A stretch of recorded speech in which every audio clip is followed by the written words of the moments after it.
Conspiração da Umbrella, capítulo 3. Jill virou na direção da porta da sala dos armários, seus braços segurando duas malas cheias de equipamentos. Ela as colocou no chão e rapidamente jogou o cabelo para trás, pondo uma boina azul em cima dele. Estava muito quente, mas era sua boina da sorte. Ela olhou no relógio antes de erguer as malas, satisfeita em ter levado apenas 3 minutos para enchê-las. Ela tinha passado por todos os armários do Alpha, pegando cintos de utilidade, meias luvas, coletes à prova de balas e mochilas, nada que refletisse a personalidade dos usuários dos armários. O de Barry era coberto por fotos instantâneas de sua família e tinha o pôster de uma revista de armas, uma rara 45 Luger, brilhando em cima de um veludo vermelho.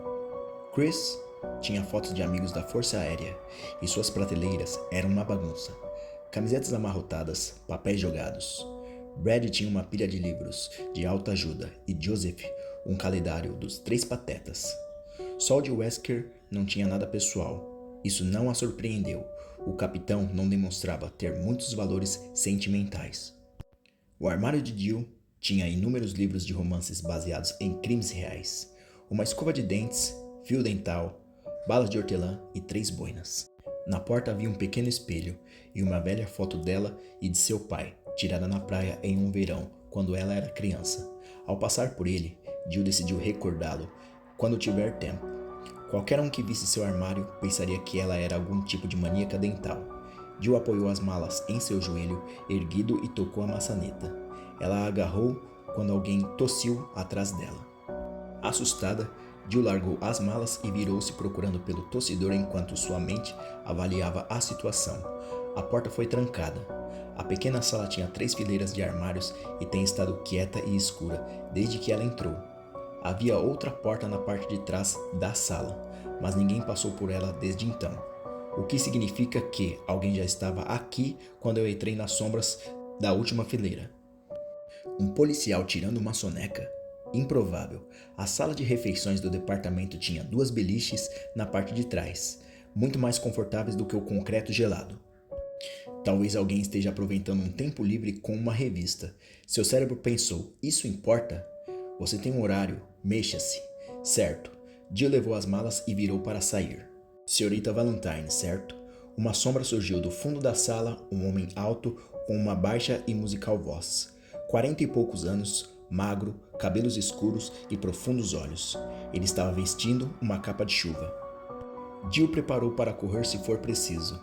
Ela não o reconheceu. Eu mesma, ela disse cautelosamente. O homem andou em sua direção, um sorriso tomando conta de seu rosto. Eu tenho algo para você, ele disse suavemente. Jill estreitou os olhos e fez uma pose defensiva. Espere aí, imbecil. Eu não sei quem diabos é você ou o que você acha que eu quero. Você está numa delegacia de polícia. Ela parou de falar assim que ele balançou a cabeça, sorrindo.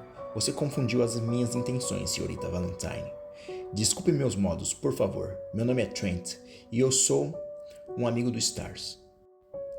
Jill estudou a postura dele e colocou a sua no lugar, observando os olhos dele por um momento. Ela não se sentia ameaçada por ele exatamente. Mas como ele sabe meu nome? O que você quer? Trent sorriu mais ainda. Direto ao ponto. Você tem um horário mais apertado. Ele vagarosamente colocou a mão no bolso do casaco e puxou o que parecia ser um telefone celular. Não é o que eu quero que é importante. É o que eu acho que você deve ter. Jill olhou rapidamente para o item que ele segurava franzindo. Isso? Sim, eu juntei alguns documentos que você deve achar interessante, urgentes de fato. Ele estendeu o aparelho assim que falava. Ela ergueu a mão cuidadosamente, percebendo que aquilo era um leitor de mini-disco, um microcomputador muito complicado e caro. Trent era bem pago, quem quer que seja. Jill colocou o leitor no bolso da calça sem um pingo de curiosidade. Para quem você trabalha? Ele balançou a cabeça. Isso não é importante por enquanto. Embora eu direi que há muitas pessoas observando Raccoon City bem agora. E essas pessoas são amigas dos Stars também, Sr. Trent? Trent riu uma suave risada. Tantas perguntas, tão pouco tempo. Dei os arquivos e se eu fosse você, não comentaria esse encontro com ninguém. Poderia ter sérias consequências. Ele andou para a porta no fundo da sala. virando para Jill assim que alcançou a fechadura. Subitamente as feições de Trent perdendo qualquer traço de humor. Seu olhar era sério e intenso. Mais uma coisa, senhorita Valentine, e isto é uma crítica. Não cometa erros. Nem todos são confiáveis. Nem aqueles que aparentam ser, até mesmo as pessoas que você acha que conhece. Se você quiser permanecer viva, fará um bem lembrando disso. Trent abriu a porta e num piscar de olhos se foi. A mente de Jill foi em milhões de direções. Ela se sentiu num daqueles velhos filmes de espionagem e acabou de conhecer um misterioso estranho. Era de fazer rir, e ele ainda te deu um aparelho de milhares de dólares e disse para ficar de olhos em seu traseiro. Você acha que ele está brincando? Ela não sabia o que pensar, e não tinha tempo para isso. O Alpha Team já deve estar reunido esperando, imaginando onde ela deve estar. Jill colocou as malas nos ombros e saiu pela porta. As armas já estavam carregadas e seguras, e Wesker estava perdendo a paciência. Apesar de seus olhos estarem cobertos por óculos escuros, Chris pôde perceber isso pelo modo em que ele olhava para o prédio. O helicóptero já estava pronto, as pás jogando um quente e úmido ar do apertado compartimento. Com a porta aberta, o som do motor não deixava o ambiente apto a conversas. Não havia nada para fazer, exceto esperar. Vamos, Jill. Não nos atrase agora. Assim que Chris pensou, Jill saiu do prédio e correu na direção deles com o equipamento, mostrando um apologético olhar. Wesker desceu para ajudá-la, pegando uma das malas enquanto ela subia a bordo. Wesker entrou e fechou a porta dupla. Instantaneamente, o ruído da turbina se tornou mais potente. Problemas, Jill? Wesker não pareceu nervoso, mas havia algo em sua voz que dizia o contrário. Jill balançou a cabeça. Um dos armários estava emperrado. Eu perdi muito tempo para abri-lo. O capitão a encarou por um momento como se estivesse decidindo se dava ou não uma bronca nela. Então disse, eu vou chamar a manutenção quando voltarmos. Vá em frente, distribua o equipamento. Ele pegou um fone e foi se sentar ao lado de Brad, enquanto Jill passava os coletes. O helicóptero decolou vagarosamente, o RPD se distanciando assim que Brad os posicionava para noroeste. Chris se curvou e ajudou Jill a distribuir as luvas e os cintos enquanto voavam sobre a cidade na direção de Arklay Mountains. As barulhentas ruas urbanas abaixo rapidamente deram lugar aos subúrbios, largas ruas e calmas casas em cima de gramados separados por muros de estacas. Minutos se passaram em silêncio enquanto os alfas se arrumavam, cada um preocupado com seus pensamentos. Com alguma sorte, o helicóptero do Bravo sofreu apenas uma falha mecânica de menor gravidade. Forrest teria aterrissado em um dos campos abertos da floresta. Sem um pássaro funcionando bem, Marine não começaria uma busca. A alternativa, Chris não queria pensar em alternativas.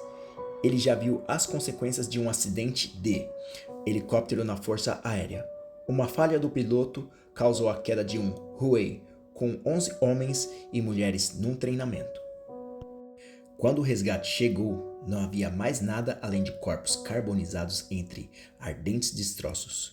O suave cheiro de carne assada com gasolina no enfumaçado ar. Até o chão estava queimando. Essa foi a imagem que assombrou seus sonhos por meses. A terra pegando fogo, as chamas devorando o chão sob seus pés. Houve uma suave inclinação na altitude, afastando Chris da desagradável recordação. Os limites irregulares de Raccoon Forest surgiram logo abaixo os marcadores laranjas da barricada policial entre o verde das árvores. O sol finalmente se pôs, a floresta sendo tomada pelas sombras. Eita, 3 minutos, Brad disse, e Chris olhou em volta, notando as quietas faces de seus companheiros. Joseph tinha amarrado um lenço vermelho na cabeça e estava enlaçando os cadarços. Barry estava esfregando um macio pano em sua amada Colt Python. Olhando pela janela, Chris virou a cabeça para Jill e foi surpreendido por vê-la fazendo o mesmo, pensativamente. Ela estava sentada no mesmo banco que ele. Ambos sorriram um para o outro, ele meio envergonhado. Jill desprendeu o cinto de segurança e foi sentar mais perto dele. Ele pegou um leve lance do cheiro dela, um limpo e ensaboado cheiro. Chris, o que você estava falando sobre fatores externos nesses casos? A voz dela saiu tão baixa que Chris teve de se encurvar para ouvi-la sobre o pulsante motor. Ela olhou rapidamente para os outros como se quisesse ter certeza de que ninguém estava ouvindo. Depois olhou nos olhos dele. Eu acho que você pode estar no caminho certo, ela disse suavemente, mas estou começando a achar que não é uma boa ideia falar sobre isso. A garganta de Chris secou de repente. Aconteceu alguma coisa? Jill balançou a cabeça. Não. Eu só acho que você deve tomar cuidado com o que diz. Nem todos estão escutando do mesmo lado, disse. Chris franziu não muito certo do que ela estava tentando lhe dizer. Todos com quem falei estão no caso. O olhar de Jill não se mexeu e de repente ele percebeu o que ela estava dizendo. Jesus, e pensei que eu estava paranoico. Jill, eu conheço essas pessoas e mesmo que não conhecesse, o Stars tem um histórico de cada membro. Não há como isso acontecer. Jill suspirou. Olha, esqueça o que eu disse. Eu só... se cuida. Isso é tudo. Tudo bem, crianças? Fiquem de olhos abertos. Nós estamos chegando no setor 22. Eles podem estar em qualquer lugar. Com a interrupção de Wesker, Jill deu um olhar final para Chris e foi para uma das janelas. Chris também. Joseph e Barry ficaram quase do outro lado. Olhando pela janela, ele pensou no que ela disse. Ele devia estar agradecido por não ser o único. Mas por que ela não disse nada antes? E alertá-lo contra o Stars. Ela sabe de algo. Ele decidiu falar com ela depois de resgatar o Bravo, tentar convencê-la a falar com Wesker. Com os dois pressionando, o capitão terá que escutar. Ele passou a prestar atenção no interminável mar de árvores. A mansão de Spencer deve estar perto. Ele recusou qualquer pensamento sobre Billy, a Umbrella e Jill. Ele ainda estava preocupado com os Bravos. Apesar das árvores estarem passando, ele estava se convencendo de que eles não estavam com problemas sérios. Deve ter sido algum fio danificado. E Frost pousou para fazer reparos. Então ele viu a cerca de 1 quilômetro. Mesmo com Jill apontando e falando, sua preocupação se transformou em medo. Olhe, Chris! Uma fumaça negra subia através do resto da luz do dia, manchando o céu, como uma promessa de morte. Oh não! Barry olhou para a fumaça que saía do meio das árvores. Capitão, 2 horas! Chris disse, e então já estavam rumando para o local. A fumaça só podia significar um acidente. Wesker pulou para a parte de trás da cabine, ainda de óculos escuros. Ele ficou na janela e disse rapidamente: Não vamos pensar no pior. Há uma possibilidade de que o fogo tenha aparecido depois que pousaram, ou eles podem ter começado o fogo de propósito como um sinal. Barry quis acreditar nele, mas o próprio Wesker já sabia. Com o helicóptero parado, um incêndio seria improvável. E se os Bravos quisessem sinalizar, eles teriam usado os fogos. Além disso, madeira não faz aquele tipo de fumaça, mas o que quer que seja, nós só saberemos quando chegarmos lá. Agora, se eu puder ter suas atenções, por favor. Barry saiu da janela, viu os outros fazerem o mesmo. O Stars tinha baixa às vezes, fazia parte do trabalho, mas um acidente como este... Ouçam, nós temos pessoas lá embaixo num possível ambiente hostil. Eu quero todos armados e uma aproximação organizada. Barry, você vai na frente. Barry concordou. Brad vai nos descer o mais próximo possível do local, que parece ser uma pequena clareira, e uns 50 metros a sul das últimas coordenadas. Ele ficará no helicóptero em caso de problemas. Alguma pergunta? Ninguém falou. Bom, Barry, carregue-nos. Nós podemos deixar o resto das coisas aqui e voltar depois. O capitão foi falar com Brad, enquanto Jill, Chris e Joseph viravam-se para Barry. Sendo especialista em armas, ele foi pegá-las. Barry destrancou o armário próximo à porta, mostrando 6 revólveres Beretta 9mm numa prateleira de metal, limpas e visadas ontem. Cada arma carregava 15 balas. É uma boa arma, apesar de Barry preferir a sua Colt Python bem mais poderosa, com balas 357. Ele rapidamente distribuiu as armas, cada uma com 3 clipes carregados. Espero que nós não precisamos delas, Joseph disse e Barry concordou. Só porque ele pagava os impostos para a NRA, não significava que ele era um maluco com o dedo no gatilho, pronto para matar. Ele só gostava de armas. Wesker se juntou a eles de novo e os 5 esperaram Brad pousar. Assim que eles se aproximaram da fumaça, as pás do helicóptero criaram um negro nevoeiro que se fundia entre as árvores. Brad deu a volta e pousou o pássaro na clareira de grama alta. Os apoios ainda não estavam no chão e Barry já estava pronto para sair. Uma quente mão tocou seu ombro. Barry se virou e viu Chris o olhando. "Nós estamos bem atrás de você", Chris disse, e Barry acenou. Ele não estava preocupado com a cobertura do Alpha, e sim com a situação do Bravo. Enrico Marini era um bom amigo. A esposa dele tomou conta das meninas tantas vezes que Barry já perdeu a conta, e eram amigos de Cat. O pensamento dele de ter morrido por uma estúpida falha mecânica. "Aguenta aí, parceiro, nós estamos indo."